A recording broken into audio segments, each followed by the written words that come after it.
네, 우리는 예수 안에서 서로의 지난날을 살펴보듬고 현재를 위해서 기도하며 복된 미래를 꿈꾸며 지지하는 공동체입니다.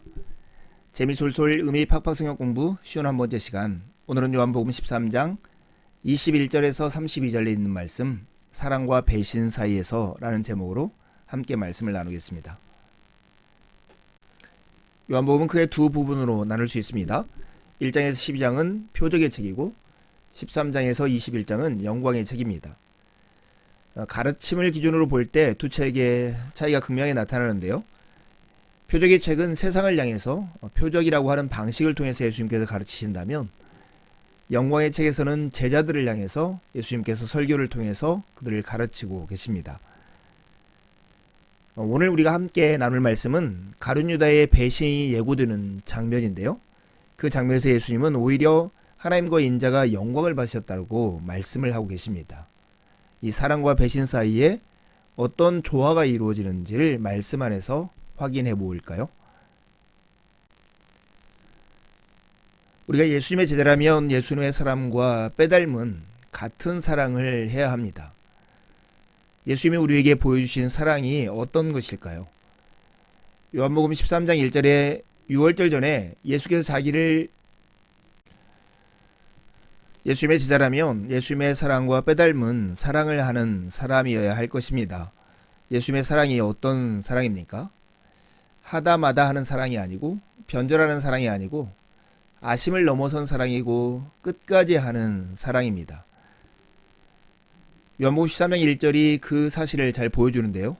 6월절 전에 예수께서 자기가 세상을 떠나 아버지께로 돌아가실 때가 이른 줄 아시고 세상에 있는 자기 사람들을 사랑하시되 끝까지 사랑하시니라, 이렇게 말씀하십니다. 이 예수님이 우리에게 요구하시는 사랑 또한 동일한 사랑을 요구하고 계십니다. 네가 죽도록 충성하라, 그리하면 내가 생명의 관을 내게 주리라 하신 약속의 말씀이 이와 같은 말씀입니다.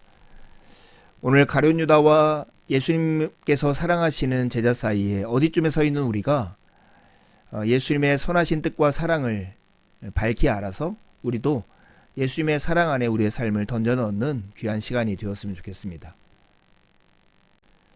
먼저 21절에 30절에 있는 말씀을 함께 읽겠습니다. 예수께서 이 말씀을 하시고 심령이 괴로워 증언하여 이르시되, 내가 진실로 진실로 너희에게 이르노니 너희 중 하나가 나를 팔리라 하시니, 제자들이 서로 보며 누구에게 대하여 말씀하시는지 의심하더라. 예수의 제자 중 하나, 곧 그가 사랑하시는 자가 예수의 품에 의지하여 누웠는지라. 시몬 베드로가 머리짓을 하여 말하되, 말씀하신 자가 누구인지 말하라 하니, 그가 예수의 가슴에 그대로 의지하여 말하되, 주여 누구니이까? 예수께서 대답하시되, 내가 떡 한 조각을 적셔다 주는 자가 그니라 하시고, 곧 한 조각을 적셔서 가룟 시몬의 아들 유다에게 주시니, 조각을 받은 후 곧 사탄이 그 속에 들어간지라. 이에 예수께서 유다에게 이르시되, 내가 하는 일을 속히 하라 하시니, 이 말씀을 무슨 뜻으로 하셨는지 그 앉은 자 중에 아는 자가 없고, 어떤 이들은 유다가 돈꾀를 맡았으므로 명절에 우리가 쓸 물건을 사라 하시는지, 혹은 가난한 자들에게 무엇을 주라 하시는 줄로 생각하더라. 유다가 그 조각을 받고 곧 나가니 밤이로라. 6월절 식사 자리에서 예수님께서 너희 중 하나가 나를 팔리라, 이렇게 제자들에게 하시는 말씀의 장면입니다. 예수님은 심령이 괴로워 증언하면서 이 얘기를 하고 계십니다. 제자들은 당연히 궁금했겠죠. 그래서 베드로가 예수님의 품에 의지하여 있는 예수님이 사랑하시는 제자에게 그것을 묻도록 종용합니다. 그때 그가 주여 누구니까 예수님께 묻습니다. 그래서 예수님이 내가 떡 한 조각을 적셔다 주는 자가 그다, 이렇게 말씀하시고 떡 한 조각을 적셔서 가룟 시몬의 아들 유다에게 주니까 그 조각을 받은 후 사단이 그 속에 들어갑니다. 예수님이 유다에게 이렇게 말씀하십니다. 네가 하는 일을 속히 하라. 그런데 이렇게 예수님이 하신 말씀을 들었지만 제자들은 이 말씀이 의미하는 바를 정확히 알지는 못했습니다. 유다가 나가니 그 시간이 밤이었다라고 요한은 기록하고 있습니다. 너희 중 하나가 나를 팔리라 주님께서는 말씀하셨습니다. 알면서도 제자의 배반을 거론해야 하는 예수님은 괴로우셨을 것입니다. 죽음이 영광에 이르는 관문이라 할지라도 죽음이라는 현실 자체는 괴로운 법입니다. 너희 중 하나가 나를 팔리라 할 때 팔다라고 하는 단어가 그리스어로는 파라디도미라고 하는 단어인데요. 이 단어는 예수님을 팔아넘기는 배반하다는 의미도 있지만 하나님이 당신의 아들을 우리에게 넘겨주었다라고 하는 이 의미도 가지고 있습니다. 사람들이 배반하는, 가룟 유다가 배반하는 것이 하나님께서 우리를 위해서 사랑으로 모든 것을 내어주시는 것과 같은 단어를 쓰고 있다는 이 사실이 우리에게 주는 암시가 매우 크다 할 수 있습니다. 예수님이 심령이 괴로워하다 할 때 괴롭다 하는 이 단어가 타라소라고 하는 단어인데요. 뒤흔들다, 요동치게 하다라고 하는 것입니다. 여러분도 이런 경험 있으시죠? 마음의 번민 때문에 마음이 걷잡을 수 없는 상태. 예수님이 유다의 배반 앞에서 이러한 감정을 느끼셨다라고 하는 것. 주님은 우리의 이렇게 요동치는 감정을 체휼하신 분이라는 사실을 기억하면 참 은혜롭고 감사한 부분이 아닐 수 없습니다. 예수님은 18절에서 내 떡을 먹는 자가 내게 발꿈치를 들었다 한 시편 41편 9절의 말씀을 인용해서 가룟 유다의 배반을 말씀하신 적이 있습니다. 여러분 이것을 쉽게 생각해 보세요. 같은 밥상에서 같이 밥을 먹고 식구처럼 지내던 사람이 자신을 배반한 것입니다. 그러니 예수님의 마음이 심령이 괴로울 수밖에 없었다 하는 것을 우리가 짐작할 수 있겠죠. 심령이 괴로워서 가룟 유다의 배반을 말씀하시는, 증언하시는 예수님, 그곳은 유월절 식사의 자리였습니다. 보통 최후의 만찬이라고 불려지는 이 예수님의 유월절 식사 자리의 그림, 딱 떠오르는 그림은 레오나르도 다빈치의 최후의 만찬일 것입니다.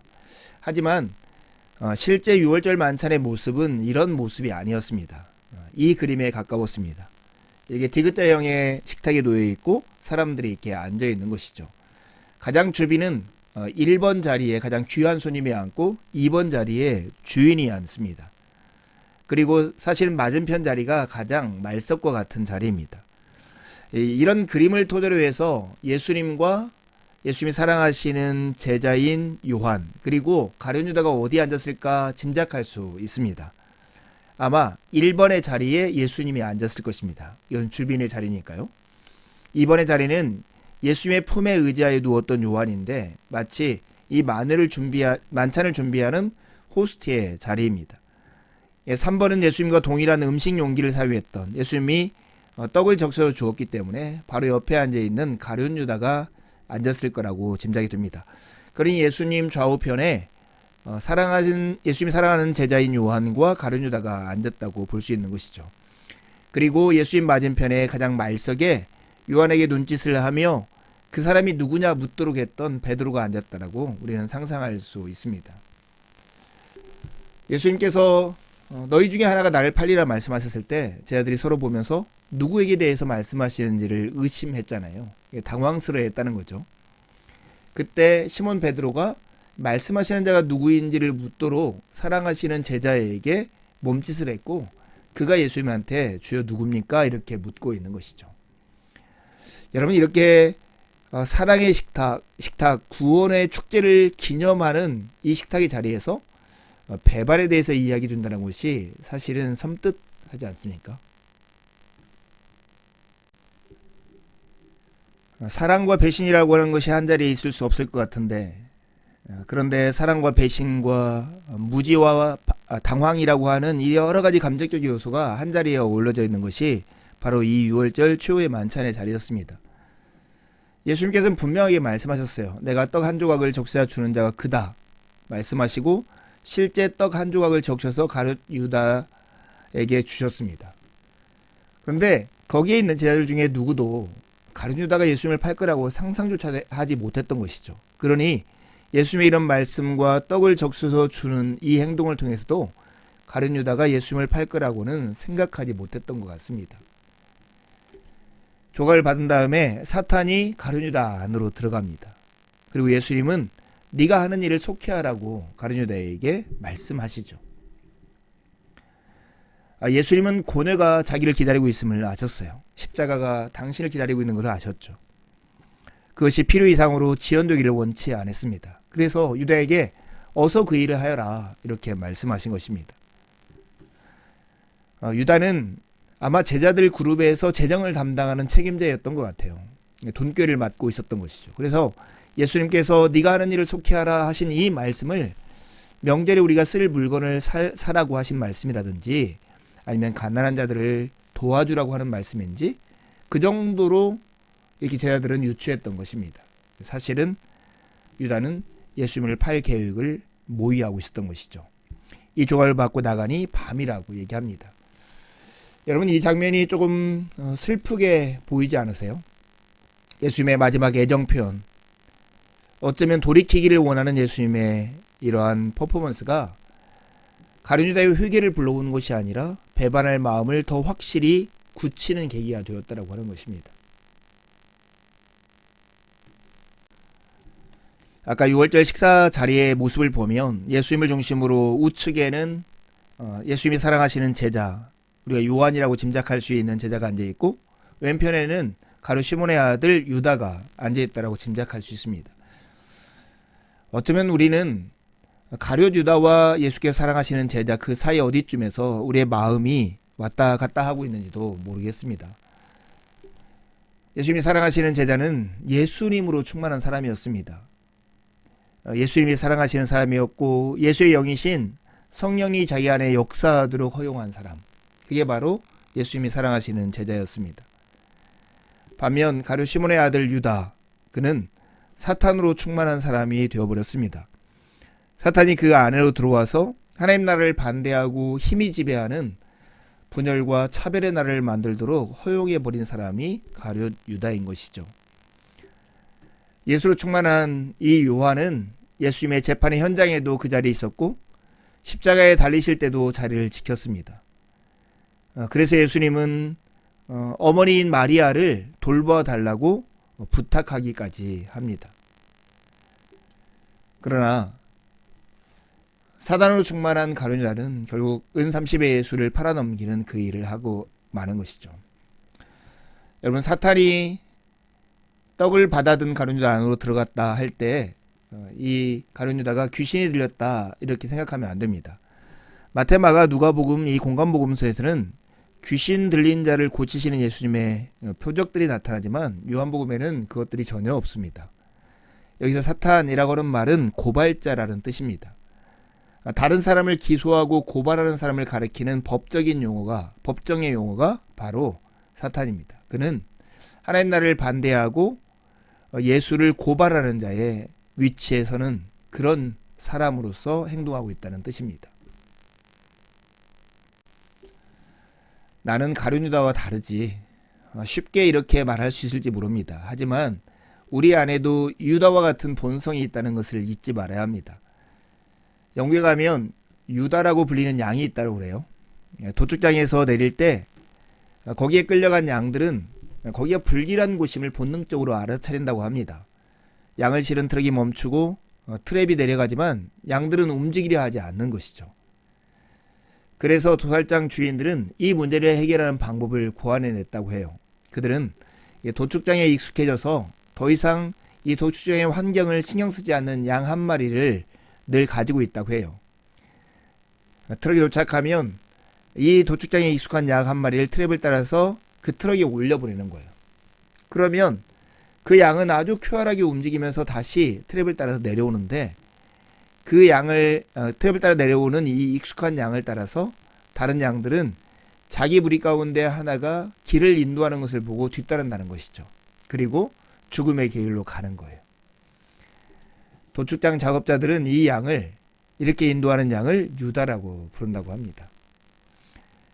여러분, 우리도 생각 없이 누군가를 따라가다 보면 길을 잃고 죽음의 길로 다다를 수 있다는 것. 특별히 이 시대의 문화, 이 시대의 보편적인 생각들, 시대 정신에 따라가다 보면 이럴 수 있다는 것을 늘 경계하고 말씀으로 자기를 근신하며 살아야 할 것입니다. 몸은 예수님과 함께 있지만 마음은 권력과 돈에 있어서 가장 큰 소리로 주님에 대해서 말하면서도 결국 주님을 팔아서 제 몫을 챙기는 사람 유다. 우리 또한 이와 같은 사람이 아닌가를 되돌아봐야 하는 것이죠. 죄책감의 감옥에서 벗어나고 미움과 원망과 후회의 골방에서 나오고 중독과 비관의 터널을 빠져나와 용서와 치유를 경험하는 빛의 자녀들이 되려면 하나님께서 우리에게 은혜의 빛을 비추어 주셔야 합니다. 유다의 배반 후에 예수님은 뜻밖의 말씀을 하십니다. 그게 하나님의 영광에 관한 것이죠. 31절과 32절 말씀을 함께 읽겠습니다. 그가 나간 후에 예수께서 이르시되 지금 인자가 영광을 받았고 하나님도 인자로 말미암아 영광을 받으셨도다. 만일 하나님이 그로 말미암아 영광을 받으셨으면 하나님도 자기로 말미암아 그에게 영광을 주시리니 곧 주시리라. 유다가 배반하기 위해서 밤에 나간 이 모습을 보고 예수님은 하나님의 영광에 대해서 이야기합니다. 아주 뜻밖의 상황이죠. 지금 인자가 영광을 받았고 하나님도 예수님으로 말미암아 영광을 받으셨다라고 얘기하는 것입니다. 만일 하나님이 인자로 말미암아 영광을 받으셨다면 하나님도 자기로 말미암아 인자에게 영광을 주시리니 곧 주실 것이다. 즉 지금 이 시간 유다가 배반하고 십자가의 길로 나아가는 이 자리가 하나님께도 영광이고 인자에게도 영광의 자리다, 이렇게 말씀하는 것이죠. 어떻게 그럴 수 있을까요? 십자가의 자리는 보냄을 받은 예수님이 사명을 완수하고 아버지의 집으로 돌아가는 자리이기 때문에 그렇습니다. 그래서 인간의 형편에 보면 고통스럽고 참혹한 이 자리지만 이것은 마치 전쟁에 승리한 그룹이 승리하고 개선하는 행렬과 같기 때문에 영광의 자리라고 요한은 선언하고 있는 것입니다. 듣기는 불협화음인데 듣고 있다면 참 아름다운 현대음악처럼 유다의 배반과 인자의 영광은 어울리지 않을 것 같은데 어우러져서 하나님의 어떠하심과 하나님의 영광을 드러내는 아주 위대한 장면을 우리에게 묘사하고 있습니다. 분명 가룟 유다는 밤의 인생을 살았던 사람이고 사탄이 만든 세상에서 살았습니다. 남을 죽여서 나만 살아남으려는 인생을 살았습니다. 바벨탑을 쌓는 삶이었던 것이죠. 반면 이런 것을 배경으로 예수님은 빛의 인생이 무엇인지를 보여주시고 당신을 죽여서 남을 살리는 삶이 무엇인지를 보여주시고 이러한 상황에서도 하나님의 나라와 의를 추구하는 삶을 보여주심으로써 하나님과 주님의 뜻이 무엇인지를 우리에게 밝히 보여주셨습니다. 어떻게 그 일을 하셨을까요? 예수님은 가룟 유다의 배신을 알면서도 피할 마음이 없으셨습니다. 예수님은 자신을 지키기 위해서 아무 일도 하지 않는 것을 통해서 자신의 자유를 사용하셨습니다. 그러기에 예수님의 죽음은 영광에 이르는 관문이 되었던 것입니다. 하나님의 영광이라고 하는 것이 무슨 뜻인지를 아는 것이 참 중요합니다. 하나님의 영광은 카보드라고 하는 단어입니다. 이것은 원래 무겁다, 무게 이런 걸 뜻하는 단어입니다. 즉 하나님께 가장 중요한 하나님의 어떠하심, 그것이 바로 하나님의 영광입니다. 그래서 영광과 같은 단어로 쓰인 것이 하나님의 이름 그리고 하나님의 명예, 이렇게 말할 수 있습니다. 성경에 있는 하나님의 영광을 두 가지로 구분해서 설명할 수 있어요. 하나는 본질적인 영광이고 다른 하나는 현시적인 영광입니다. 본질적인 영광이라고 하는 것은 하나님의 내적인 탁월성과 위대함을 말합니다. 본체가 가지고 있는 이 영광이 또한 충만하기 때문에 흘러넘쳐서 우리에게 나타나는 이 발산적인 영광까지를 포함해서 본질적인 영광이라고 말할 수 있습니다. 근데 이 본질적인 영광이 현시되어서 실제 우리가 볼 수 있는 그 영광, 그것이 바로 현시적인 영광인데요. 이는 하나님의 본질적인 영광에 대한 지성적 피조물들의 반응으로서 하나님의 통치를 받아들이고 대행함으로써 나타나는 영광입니다. 즉 호수에 비친 자연환경의 모습, 그 대조를 통해서 이 두 가지 영광을 설명할 수가 있을 것 같아요. 본질적 영광은 실제 있는 자연과 아름다움이라고 하면, 이 현실적인 영광은 호수에 비친 그런 자연의 아름다움이라 말할 수 있습니다. 우리는 실제 이 호수에 비친 이 자연의 아름다움, 즉 현시적인 하나님의 영광을 보고 찬양하고 있는 것이죠. 하나님의 영광과 그에 대한 반응이 하나님의 영광과 하나님께 영광을 돌리다 하는 것을 우리에게 설명해 줍니다. 하나님이 원래 가지고 있는 내적인 탁월함이 있죠.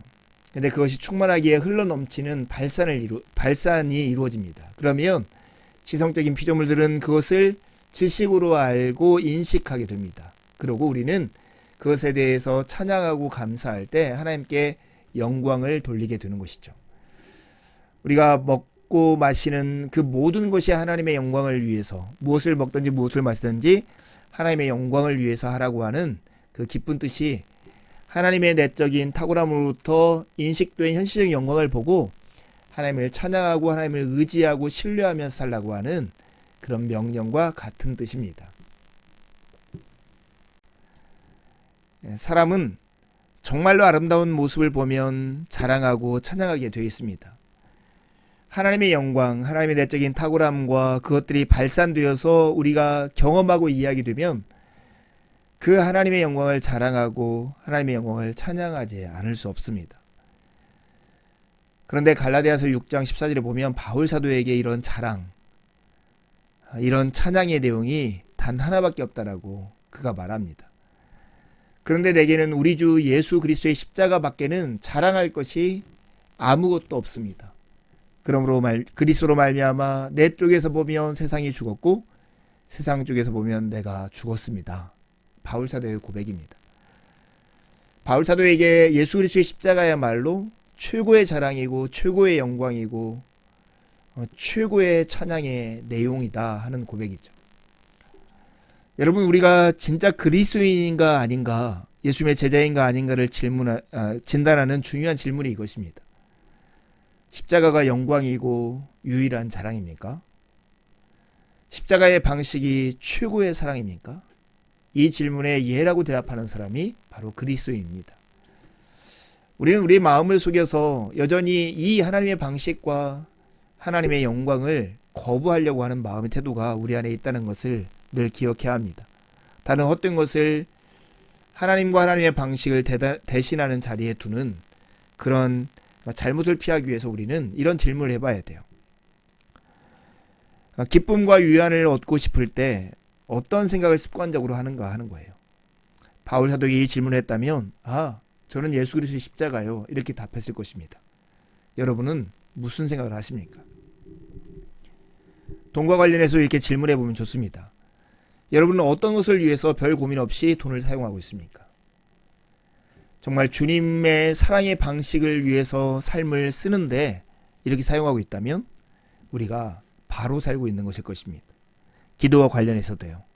기도에 응답이 없을 때 여러분의 마음은 어떻습니까? 예수님은 당신의 뜻 대신에 하나님의 뜻이 이루어지기를 추구하며 정말 겟세마네의 기도 가운데 머물렀던 분이십니다. 예수님의 제자들은 예수님의 자리 가운데 나아가는 사람들입니다. 감정도 마찬가지입니다. 가장 통제하기 어려운 감정들이 무엇인지를 살펴보십시오. 그때 우리는 정말 십자가가 영광이고 자랑인가, 십자가의 방식이 최고의 사랑인가, 이 질문에 담대하게 대답할 수 있을 것입니다. 하나님의 모든 약속은 그리스도 안에서 이해가 됩니다. 그리스도로 말미암아 우리가 아멘 하면서 하나님께 영광을 돌릴 수 있는 이유가 이것입니다. 십자가가 세상적으로 보면 미련한 것이고 혐오스러운 것처럼 보일지 몰라도 구원을 얻는 우리에게 십자가야말로 하나님의 능력이고 하나님의 지혜이고 우리의 자랑이고 우리의 찬양과 감사의 내용이라는 것을 우리가 알고 있습니다. 어떻게 십자가가 우리의 영광이고 자랑일까요? 그것은 하나님이 충분히 악을 변하여 선으로 바꿀 수 있는 능력과 지혜의 아버지가 되시기 때문입니다.